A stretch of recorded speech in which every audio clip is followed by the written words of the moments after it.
joining us today on Our Village, Our Voices. Today we're meeting with Amy Sakurai, and we're really grateful that Amy's taken time out of her busy fall schedule to be with us today. So Amy, can you tell us a little bit about your growing up life and the significance of your gender, your place in your family, and your culture? I'm a third generation Japanese American. I'm the oldest child in an Asian family. So it was a kind of traditional position of responsibility. I had three siblings, and when I was quite young, I struggled with my gender identity, although back then I didn't know what that meant because I was just a kid. Yeah. And I just felt wrong. And what do you mean by felt wrong? I just felt like I needed to be a girl, that being a boy wasn't me. I would even as a kid kind of secretly dress up. Did you have sisters, or? I had one sister, two brothers. Okay. So there was some girl clothes around that you... There was some girl clothes around that I was able to sneak into my room and try. I was just a kid. There was no internet back then. I didn't know anything. It was just like I was just confused and feeling broken. It was in an Asian household. Everything's fairly disciplined, and there are pretty high expectations of how people were to behave. And I was a generally pretty good child, good student, followed all the rules, did the things an oldest child needed to do. So I just knew this was something that wasn't acceptable, and I just had to hide. I hid it all the way through my teenage years and going into college, and it was just one of those things that I just felt like there was just something weird and wrong with me. Did it feel like your body was weird and wrong to you? Your interaction as a male was really weird and wrong to you? It's really hard to describe. I just, when I was a kid, I used to go to sleep at night and pray to God and pray that I'd wake up as a girl, because I felt like that's who I was. And I can't really describe whether it's just a mental thing or a physical thing. It just felt like I was living wrong. So, and I didn't find out until much later, until I met other people in the trans community, that they did the same thing when they were growing up. It's pretty common for transgender people to grow up with those prayers and those wishes and those feelings. From a really young age. From a really young age. And one of them had written a stage play where on stage she showed herself as a child praying to God, that same prayer that I prayed. And I just, I about fell out of my chair. It's like other people went through the same thing. So, and we were all isolated growing up. Again, there was no community or connectivity and no internet. So we just all thought in isolation. We were just all very weird and broken somehow. So you went off to college. Mm-hmm. And what was your college experience like for you? My college experience was fairly normal. I continued to do a little bit of secretive cross-dressing. But again, thinking it to be something that was just a wrong thing or a not acceptable thing, I did my best to kind of drive it underground. And so I tried to be what was expected of me, which was, I got a girlfriend. We dated, and I tried to be normal and acceptable. I did at one point tell her about my cross-dressing, and she thought it was bizarre and a phase and probably something that, would have to be dealt with. But, it was a very difficult conversation to have. And once I kind of got past it, I didn't want to talk about it anymore. Right. So like, okay, well, I told her, so I can just feel okay about this and move on. And actually, I did a pretty good job of like trying to be who I was supposed to be and repress anything that I wasn't supposed to be. Yeah. And how did that feel like for you to have to repress that? I think because it was something that I just did constantly and persistently, that after a while, I didn't notice so much. I think did a superb job of repressing things. I think that repression, even as, I started as a child trying to keep things under control and continued in college. And by developing these defense mechanisms or way of coping or suppressing that, it, sort of impacted how I interacted with the world and what my personality was. So I became very pragmatic and logical and, just... Try to stay in that part of your brain. I did. I actually stayed very much in the left side of my brain. Yeah, and I did that the wrong way. It should be that way. I got to be very analytical and focused on that. And so, it was good with math and science anyway. And I think that led to, my studying to be an engineer and a computer scientist. And I could do that. I've always been sort of left-brained, right-brained, both. And in high school, while I did really well in math and science, I was also a writer and an artist, and I did both. But as I got, older and into college, the writing and the artwork were also set aside along with other aspects of myself, and I just focused on math and science, and I was very logical about it. Yeah. So this relationship progressed. We got engaged. We got married. I did all the things that you're supposed to do as a boyfriend and a husband and eventually parent.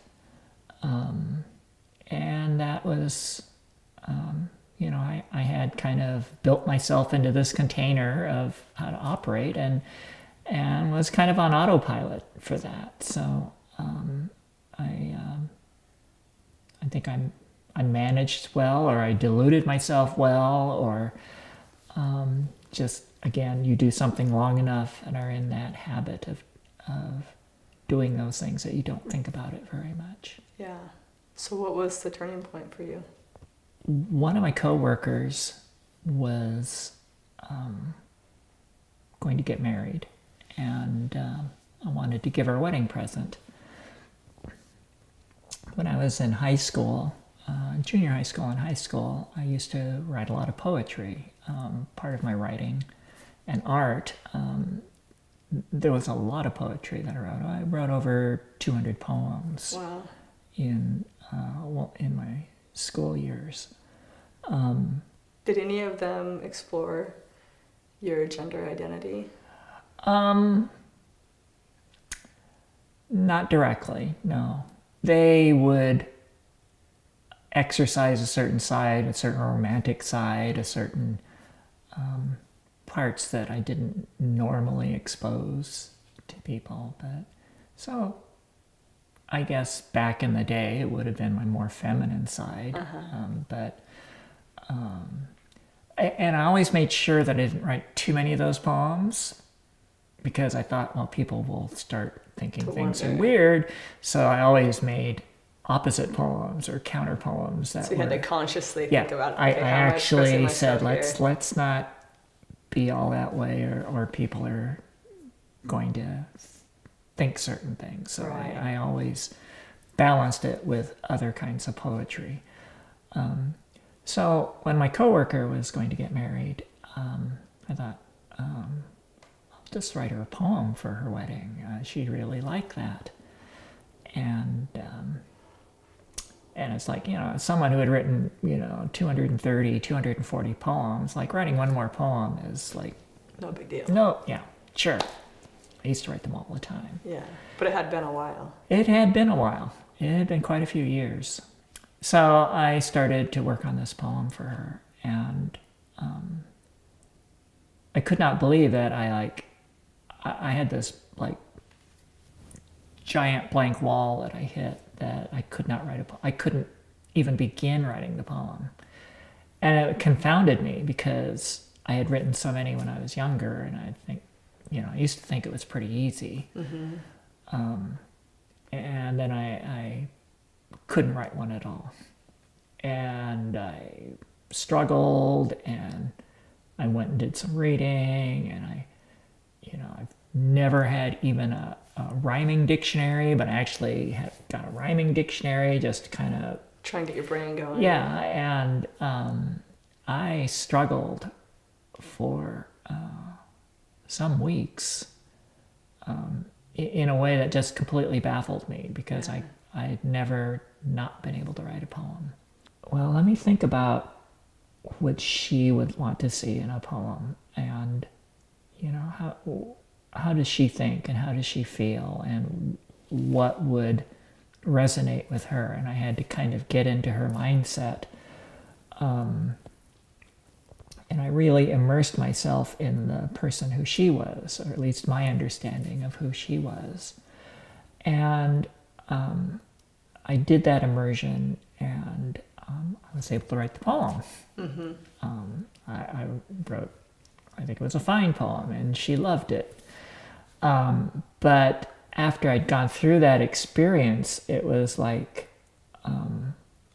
I was feeling and seeing things differently than I had been.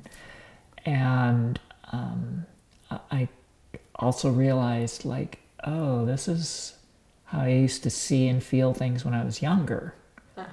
And it was like I had opened a part of myself that had been locked away for a long time.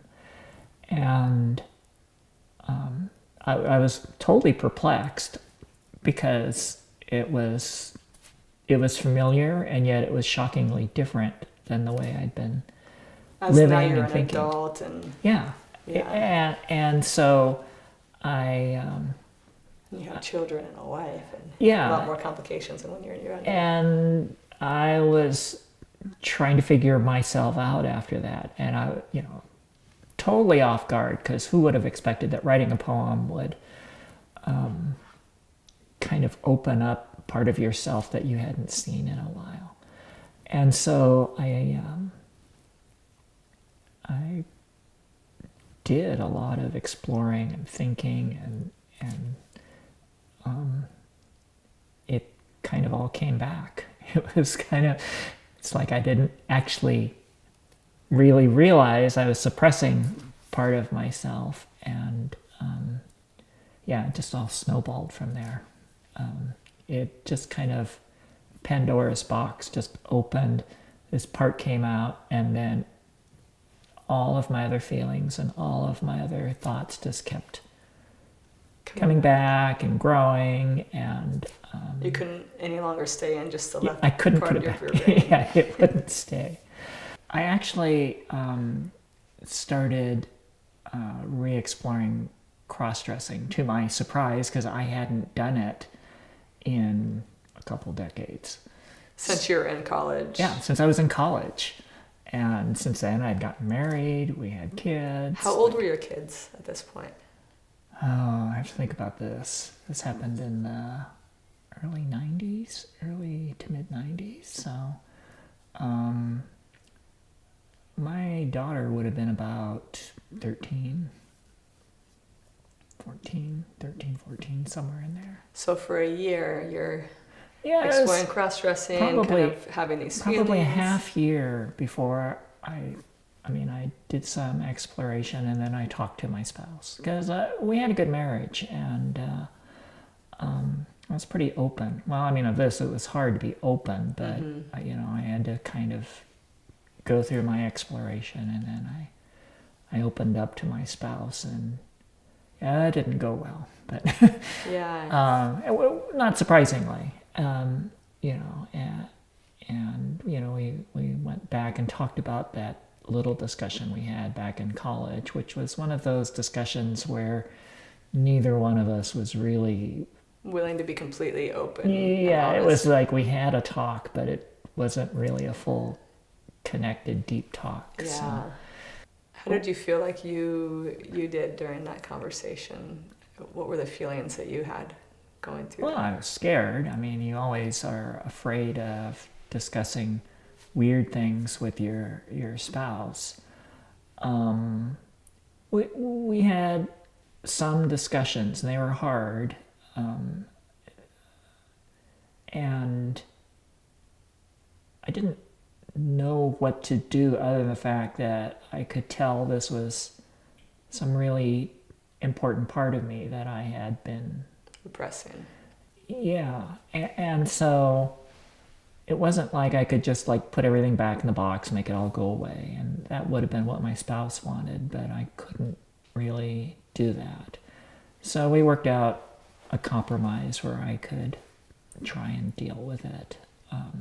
What were the Well, for one thing, the kids were not to be told anything. I went and found a transgender support group in Portland and was able to talk to them in the evenings, certain evenings. I was confused. The support group, I thought, would at least let me try and figure out what I was or what I could do to deal with it. Stations so over that. cross-dressers, people that just like to dress in They the just- opposite gender. Yeah, they just dress. And Transsexual. transsexuals were the people who felt they were born into the wrong body Okay. and really needed to be the other sex. Okay. That's how it was back in the 90s Yeah. and earlier. The Portland group, the Northwest Gender Alliance, goes back to like 1980. Wow. And back in the 80s, it was a scary time. You're almost underground because it was a little bit dangerous. It was a lot dangerous for people to be doing either cross-dressing or even talking about being a transsexual. Yeah. At the time, the people in the organization were welcoming of everyone. It didn't matter what part of the spectrum you were on, and it was all exploration and support. So you definitely got a feeling of the different ways that people approach these issues, and their different internal feelings. And you could see like, well, I don't really think like that, or I don't feel like that, but these people I'm a little bit more in alignment with. Me, I was trying hard, really hard to like steer totally clear of anything transsexual because I was a married person. I had a spouse, I had kids. It's like, you know, we're just not going to go down that path because that's just like disaster that way. But the cross-dressers were married people or single people, and they could have this kind of dual life, and it was just fine. It was more recreational. It was more something on the side. And so, and I'm talking in these very general terms, but people are actually kind of all across the spectrum. So there's not really like you're type A or type B or type C, but you could be kind of a mix or a blend or a little bit of something and a little bit of something else. But in large, bulky terms, there were cross-dressers and transsexuals. And it's like, well, if you could be a cross-dresser, you could like package it up, do it on the weekends, just protect your family life and your work life. So for someone who's a cross-dresser at this point, do you feel like that was just a stage in their development towards actually accepting their transsexuality? Or do people stay in that? It was really interesting and really fascinating. And when you talk to these people, it was an old joke that went around in the community. I don't remember the exact joke, but it's like, what's the difference between a cross-dresser and a transsexual? And the answer is something like, well, about 10 years. Okay. But really, it's way more complicated.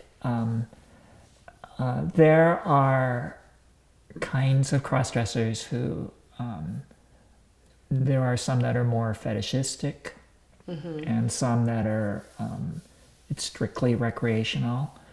I found there were quite a few cross-dressers who were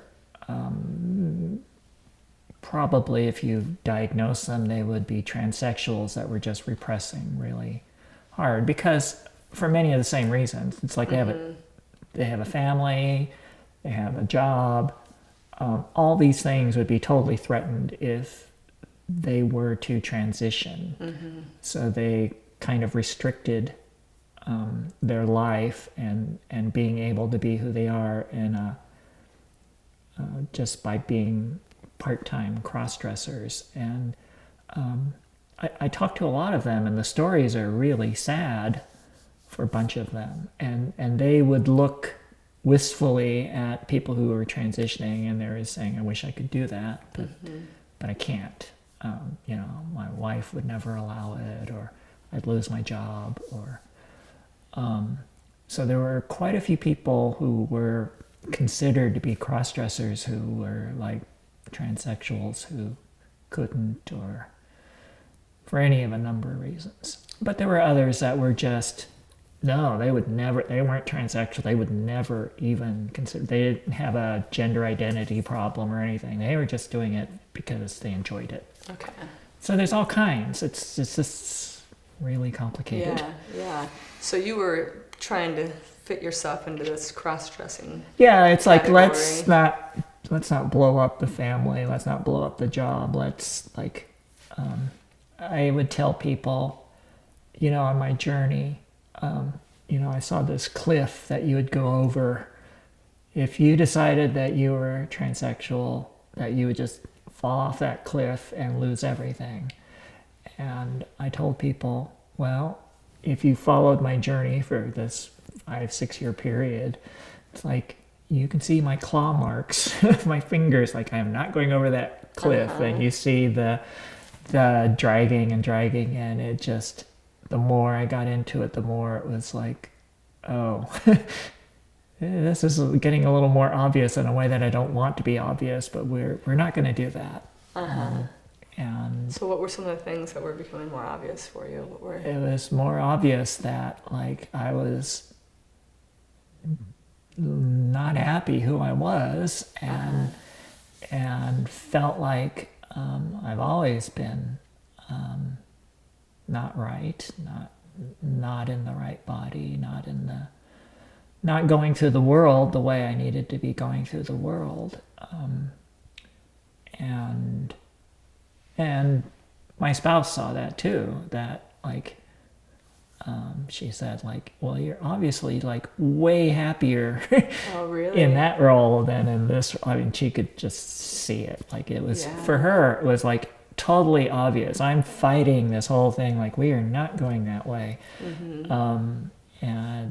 And she didn't tell me, but she could see it early on. It's there's just, it's so clear. It was so clear to her. So really the choice was you either continue your life as a male, unhappy, feeling repressed, or transition. you accept your... Accepting that. I fought that acceptance. Because, I had a good life. For people who do transition, the thing you have to plan for, you hope it doesn't happen, is that you'll lose your family, you lose your friends, and you lose your job. So why decide to transition and having to lose all of those things Yeah, it's kind of the ultimate decision, and I think any transsexual would tell you, like, well, you just have to do it. For a lot of us, it's like a choice between, like, I really can't go on living anymore. Because it's so painful to be. Yeah, it was. Yeah, it was really hard. It was really painful, and which is why a lot of trans people commit suicide. It's just Rather than transitioning, they. yeah, it's trans youth, trans adults often commit suicide. It's like the suffering is just constant. So the decision that would lead you to lose your family and your friends and your job, it's like, well, it's that, or I might as well just not be living anymore. It's not, they're not great choices, Right. but one has a little more hope than the other. It's pretty commonplace, actually, as a decision point. Yeah. Because nobody says, it's okay to give up all those things. People don't choose. It's like people don't choose to be gay Right. because they will get discriminated against or oppressed, whatever. Like, nobody chooses that. Right. It's just It's way easier they to live are. a straight life, but. right. Like, Yeah. why would you choose to be subjected to all of this hate and discrimination? Right. Nobody would choose that, and nobody would choose to get also the hate and discrimination and lose their job and everything. Transsexuals who transition oftentimes have really horrible lives, and I've talked to a lot of them. Yeah. It's you don't choose that because you think it's a good idea. You choose it because you have to. Yeah. People told me when I transitioned, they said, well, I think you're incredibly brave. And I go, it would be incredibly brave for me to have not transitioned, to go through and try and live life in this kind of torment every day. Because you would be living in torment. You would be subjecting yourself that would to be that. It would be brave to do that, to try and suppress yourself, or make yourself into something that you're not, and every day get up and fight that battle. Yeah. So I thought it would have been maybe a braver decision for me not to transition, because I could have saved family. And well, it turns out I'm very fortunate. I didn't lose my family. I lost my marriage. Mm-hmm. I didn't lose my family, though. I didn't lose my friends, and I didn't lose my job. I'm one of the very fortunate ones, because there are so many that lose everything. Yeah. So I'm, like in the 2%. Yeah. What was the tipping point for you where you decided to transition, and how did that conversation go with your spouse? So, I was driving home in the rain, and there was, the windshield wipers going, and I just, like, that epiphany, just like, I have to do this. It just, like, hit. And you didn't tell your kids about any of this? Didn't tell my kids, but my spouse knew. Mm-hmm. I would pack everything up. I would attend these meetings. There's the Transgender convention up in Washington that I went to for. It was a week-long convention. Just pack everything up and take your other self with you. Yeah. And I got to do a lot on the side outside of my regular life, but it wasn't my regular life. I'm going like, this is fine. I can be myself when I'm away from home, when I'm away from work. I can go out shopping or to restaurants. It's like I don't really shop and go to restaurants in my regular life. So it's just like, yeah, this is me, but it's me doing stuff that I just Is it normal don't day? really do. So Yeah. it was this also very strange thing in my head that like this isn't really what I'm trying to be anyway. It's all part of that struggle. Yeah. But, you know, when I told my spouse that I needed to do this, yeah, her response was, well, it's about time. And I go like, what? She goes like, yeah, I knew years ago that you were going to have to do this. I was just waiting for you to come to that conclusion. It's like, why Yeah. didn't you tell me? She goes, I didn't want to interfere with what you were trying to figure out. And she's really cool about all Yeah. this. And so she had like 3 years of knowing, planning, grieving, doing all that stuff. Like, you know, she goes, okay, well, then we'll get a divorce. We'll do all, it's like she had this whole She had it plan. already. She had it all figured out. And I'm just going like, well, wait a minute, I just came to this. Like, I haven't really processed all this, but this is what I want to do. I need to go, you have to go talk to a gender therapist and go through some things to actually transition. And she's like, nope, got all this stuff. And she was like, yeah, we've been waiting. Yeah. She's kind of ready to move on. Yeah, maybe she's at that point. been ready to move on. So Yeah. saw a gender therapist together also. That's one of the things that that's you nice. do. Is that standard? You go with your spouse to see this gender therapist Yeah. if you have a spouse? Yeah. Well, for anyone who's going to be transitioning, you have to have a gender therapist. Uh-huh. There's a whole bunch of gatekeeping involved, but You can't just go to a doctor and say, I want to have. yeah, it's just not like a, let's go do this. There's a whole complex set of standards in place. The process you had to go through to get approval to have surgery, is that? Oh, okay. They have something called the Harry Benjamin Standards of Care, and there are a series of guidelines that physicians are supposed to follow. There's a lot of gatekeeping. Is it a law? No, it's not a law, but for one thing, surgeons will not perform gender reassignment surgery unless you meet certain criteria set up by these standards. Like, you have to have signed approval from 2 psychiatrists, one being a Okay. gender therapist. I don't know if that's part of the standards.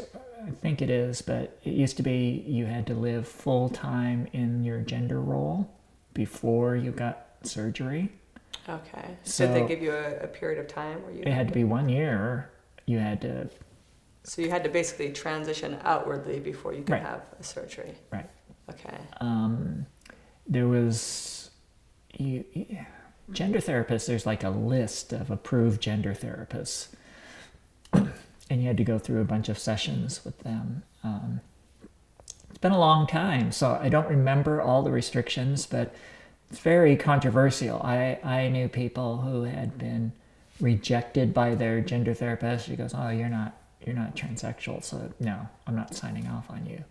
And in the community, they just knew like, oh, well, they'll just go to a different gender therapist and they'll get sign off over there. I mean, there are lots of ways that people game the system because it was like kind of a weird system. Very subjective sort of Right. system. Like, how come these people get to make the call as to how I want to live my life? Yeah.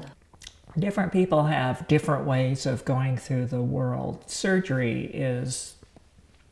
Gender reassignment surgery is one way. A lot of people choose to intentionally choose not to have the surgery. Sometimes it's financially you can't because it's very expensive. I worked with youth, and like there are so many ways of expressing your gender nowadays. It's not just binary. Back, the standards of care were set up for a binary transition, male to female, female to male, but gender is a lot broader than that. And nowadays, kids are like going all different directions. And because they do that, and it's their expression, then their actual physical form is less of a concern to them. So the surgery is less important. And for people of my generation, there have been all kinds that, like a lot of people, it's like, yeah, I don't need the surgery. I just need to go live in a certain way.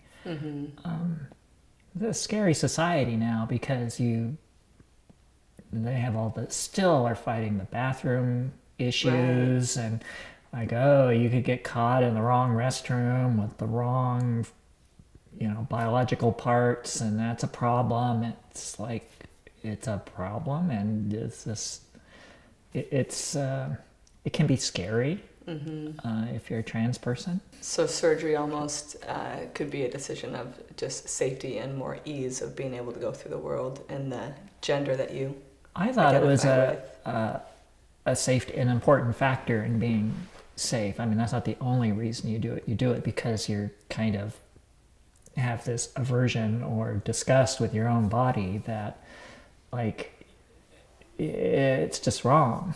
And like, you don't identify with the body that you're in. Yeah. And it can be very traumatic for trans people. Just every day, even if you're going through life the way that you want to, the fact that your body is just discordant with how you feel. You decided to transition. You've told your wife. Yeah. How did you tell your children?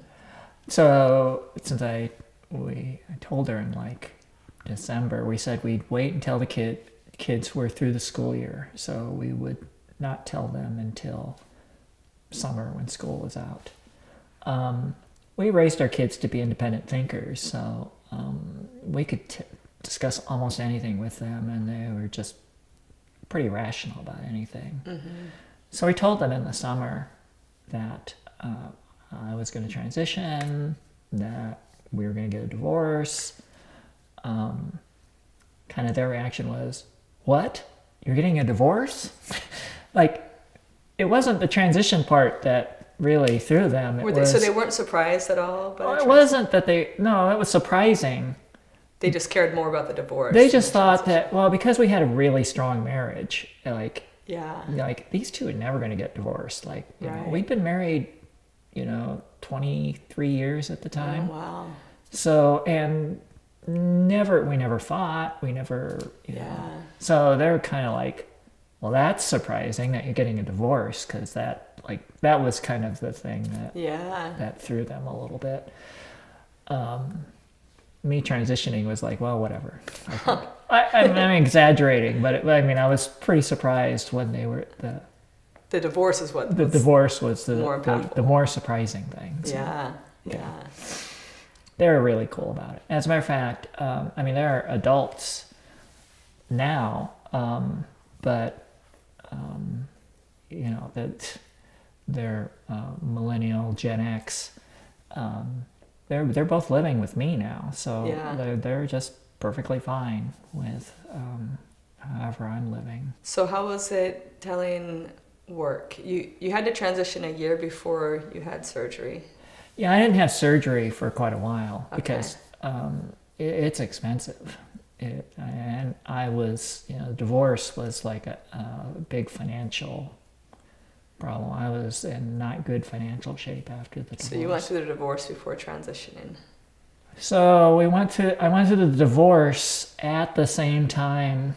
So the divorce happened in November and transition was December. Okay. So it all happened consecutively. Yeah, it was all like this 1 year of getting ready, getting the house ready to sell, getting the divorce lined up, doing all this stuff.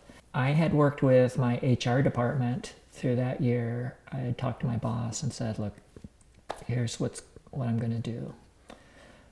And my boss was totally cool with it. And she said, let's talk to HR. My HR rep, he'd been in HR for, I think 25 years. He was excited because he goes like, wow, haven't dealt with this haven't gotten to do this before, but I know that they've done it at that company and that company. I'm going to go talk to my contacts and we're going to get everything all lined up. He was all excited. I mean, my company and my HR group was just super supportive. So you're still dressing as a man at work Yeah. at this point, even though outside of work you've transitioned. No, I haven't transitioned. No. So I guess the timeline is confused here. Like, I talked to my spouse in December. We said that the next year was when everything was going to happen. So Okay. the next year was when we went through a bunch of stuff with my gender therapist. We told the kids in the summer. The divorce was in November, and the transition was in December. But I told my workplace in the spring of that same year. After you had talked to your wife. Yeah, that it was going to happen at the end of the year. Okay. So they had like 9 months to prepare. I worked really hard with a transition letter that I wrote up that we were going to send out to everyone in the company. Well, not everyone, but all the people that I worked with in the company. And I'm a writer, so like I wrote it. Like it was good. It was really, it was really strongly written, correctly written, and it was approved by my boss, my HR department. I had a small group of people check it out. It was great. Sent it out to my whole department, all of my internal business contacts. There were like about 150 people in the company that got that message. And like within 2 minutes, I got a reply back, and I got like 40 responses in the first day from different coworkers, all supportive. Fortunately, I worked for a good company. I worked with a lot of good people, and I had a pretty good reputation in the company. So people knew that my work was solid, and anything I did was solid. So I think they just assumed this was going to be solid also. So your company handled it really well. What do you think are some of the reasons why some people don't either agree with or accept transgenderism? In general, or in the workplace? In general, just because, rightly so, people are afraid as a transgender person to have to go through that and to make the announcement. And you were lucky having a good place, and your family was supportive, and you're able to work through all of that and still keep your life intact. Mm-hmm. But why is it that society in general isn't able to integrate this concept or this alternative way of living? Well, first, people fear what they don't understand, and that's a difficult thing to understand. The other thing is different personality types in this world, but there are a lot of people who are fairly black and white about things, who require kind of a hierarchy or a structure for things to make sense for them. They like hierarchy, they like structure. This is all, whether it's a patriarchy or something that's handed down through their religion, or whatever structure and whatever rules, that they're comforted by that. And things that fall outside of those rules are threatening in a way. So that's, again, like I've mentioned, the kids that I've worked with, they do gender 18 different ways or 35 different ways. We have 2 different kinds of restrooms. We have, check boxes on the forms that say male or female. Well, they're going like, yeah, I'm not any of those. I'm, somewhere in purple, between, or around this side. I'm a 16. I'm not, I'm not male or female. I'm something else. People can't handle things, or a lot of people can't handle things that aren't in the, no, you got to color inside these lines. The form says M or F. Yeah. There's no, there aren't 18 other options. If there were, that wouldn't be enough, because there's, you need Even 36 more. or So people can't deal with that, and it makes them very, very uncomfortable. So it's like, put everything back into little boxes, put everything back in those lines. So you mentioned this youth group that Yeah. you work with. What's the organization? So I was a volunteer at SMIRC, which is the Sexual Minority Youth Resource Center. now they've expanded it since I've left. It's now Sexual and Gender Minority Youth Resource Center. They are a safe haven for queer youth. And I was and queer is an umbrella for just queer is everything. Anything. The LGBTQI, all of the letters that they have. Queer is like kind of everything. Where, not black and white, basically. Yeah, just everything. Yeah. Pretty much everything that is not inside those little boxes that people want, other people to be in. Yeah. I was a volunteer there from the end of 2000 until the summer of 2014. It's a long time. Yeah, it is. Most volunteers actually burn out after about a year. So the fact that I was there for not quite 14 was a long time. SMERC was set up as a safe place for youth to go. Gay, lesbian, bisexual, trans, anything else. These kids are harassed, bullied, have miserable home lives, don't do well at work or school because of the way that they're being treated, because they're different. And SMERC is a safe place for them that they could go in the evenings, on the weekends, and be themselves and learn about themselves and meet other people like themselves or like others so that they can see what a variety there is in the world. And I just have this huge respect for them because every day they're just getting knocked down time and time again by parents, co-workers, students, other students, and they get back up. And SMERC is a place that gives them a little bit of freedom. There are tons of sad stories I've heard from youth there, but from what their lives are like. And yeah. I mean, but these kids are tough. Or if they're not tough enough, at least they have a place where they can see other kids being tough and they learn from them. Yeah. So I loved working at SMERC. And, they're the future of, what youth are in our society. And the fact that they don't believe in 1 or 2 or 5 genders, the fact that they can express themselves in all these different ways, the world needs to be ready for that. Yeah. SMERC is a safe haven, but it's not everything. And when I was there, there were 3 different trans youth, or who identified as trans, who committed suicide. Oh, wow. And I even attended a memorial service where the parents were like totally in denial of who their child was. Wow. It was incredibly sad. How did your parents take it? My parents, I think they were kind of stunned, of course, the first time I told them, and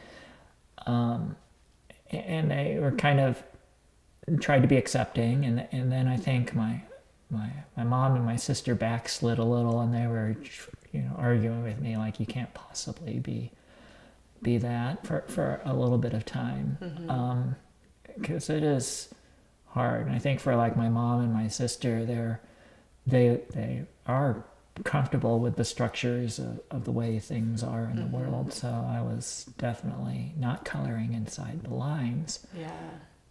To their credit, they worked really, really hard, and they, changed their ideas about things and became a lot more accepting. I mean, now it's like you would never know.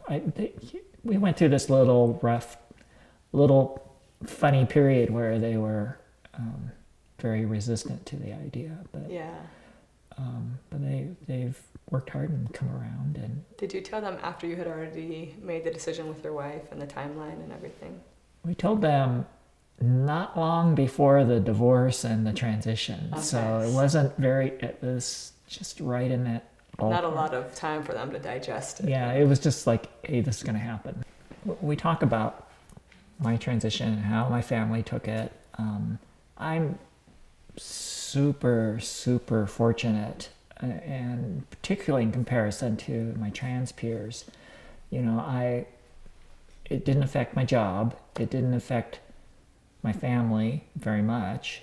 There was a divorce, but that happens almost all the time. Yeah. And your wife still supported you, and Yeah, I had support. We're still friends.